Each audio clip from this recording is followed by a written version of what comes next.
Hello. In this video, we are going to use a suitable test step to determine the lower heating and higher heating value of methane combustion. It can be done in several different ways. First, here's a steady state combustion chamber. Methane and air are entering, and there's a theoretical reaction that produces the complete products.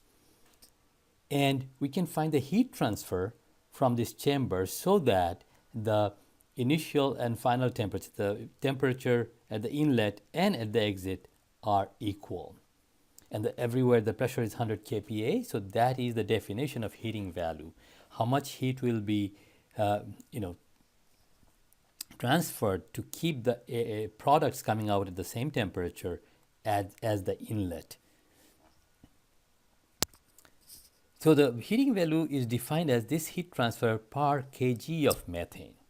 The difference between lower and higher heating values is that for higher heating value, the water vapor that is coming out is assumed to be at the liquid state, and for lower heating value, it's considered vapor.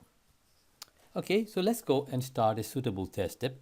By the way, the theory behind these are covered in chapter 13 in the textbook. So let's go and launch a suitable test step to solve the problem.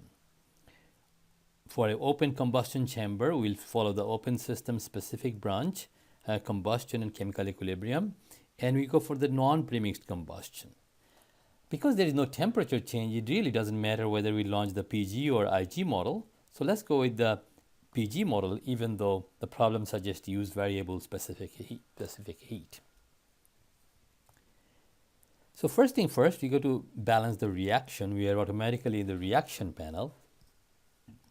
Methane is our fuel, and let's continue with a 1 kilomole of methane. We can divide by the mass of methane later on.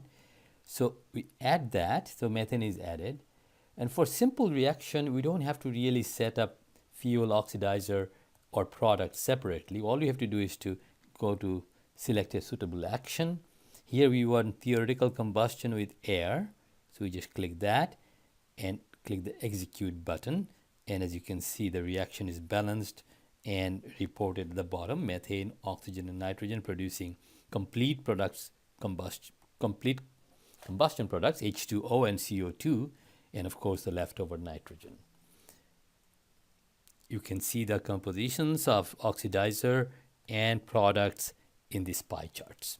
Okay, now that we have balanced the reaction for 1 kilomole of methane, we go to the state panel. 100 kPa and 298 Kelvin is our fuel condition. Notice the mass of the fuel will be automatically picked up from the reaction panel. So 1 kilomole of methane is 16 kg. So at the end of the problem, we have to divide the heat transfer by m dot 1 or 16 to get heating value on the basis of per kg of fuel. Okay. For the oxidizer, we go to state 2. Notice that the oxidizer is automatically selected. State 1 is hard linked with fuel. State 2 is hard linked with oxidizer. You cannot choose. So essentially, you have to choose the state, and the oxidizer or products, the mixture is automatically selected for you. So for state 2, we have P2 equals P1. And temperature equals T1. Again, mass is automatically picked up. And for state 3, which is products, again, we have no change in the state, temperature or pressure. And that gives us the state of the products. Go to the device panel, and we set up the combustion chamber.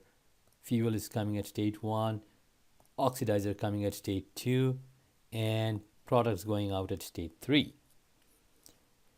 There is no work transferred, and of course the heat transfer is calculated. So this is negative because heat is coming out, but we understand that the heating value is always given as positive term.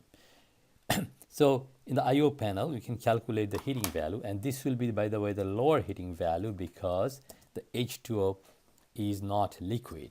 So the lower heating value would be Q dot 1 divided by m dot 1. We should add a negative sign so that the answer become positive. Wait a minute, so what mistake we made? Yes, q dot 1. Oh, I had a spelling mistake in m dot.